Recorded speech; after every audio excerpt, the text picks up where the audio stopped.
હવે વાત કરીશું રાજકોટની। રાજકોટમાં કોંગ્રેસ દ્વારા વિરોધ કરવામાં આવ્યો છે। હું નથુરામ ગોડસેનો જે નાટક રજૂ કરવામાં આવ્યો છે તેને લઈને કોંગ્રેસે આ વિરોધ નોંધાવ્યો છે। એમુ ગઢવી હોલમાં રાત્રે 9:15 કલાકે નાટક યોજાશે, તેને લઈને કોંગ્રેસે વિરોધ કર્યો છે।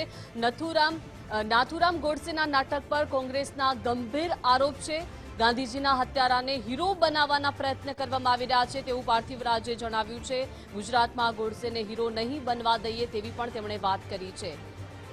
નાટક સુરત, વડોદરા, ભાવનગરમાં પણ થઈ ચૂક્યા છે, પરંતુ હવે રાજકોટમાં આ નાટક રજૂ થાય તે પહેલા જ વિરોધ જોવા મળી રહ્યો છે। દેશનો હીરો મહાત્મા ગાંધી છે, ગોડસે નહીં તેવી વાત પાર્થિવરાજે કરી છે। આઝાદ દેશનો પ્રથમ આતંકી નથુરામને હીરો બનાવવાનો પ્રયત્ન થઈ રહ્યો છે તેવું જણાવ્યું।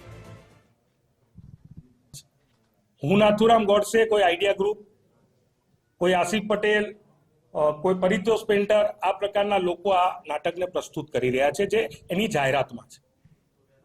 भारत देशमां आजाद भारतनो जे प्रथम आतंकवादी हतो नथुराम गोडसे, जेने आदरणीय महात्मा गांधीजीनी हत्या करी हती, तेने हीरो कई रीते बनावी शकाय ते सौथी मोटो सवाल छे।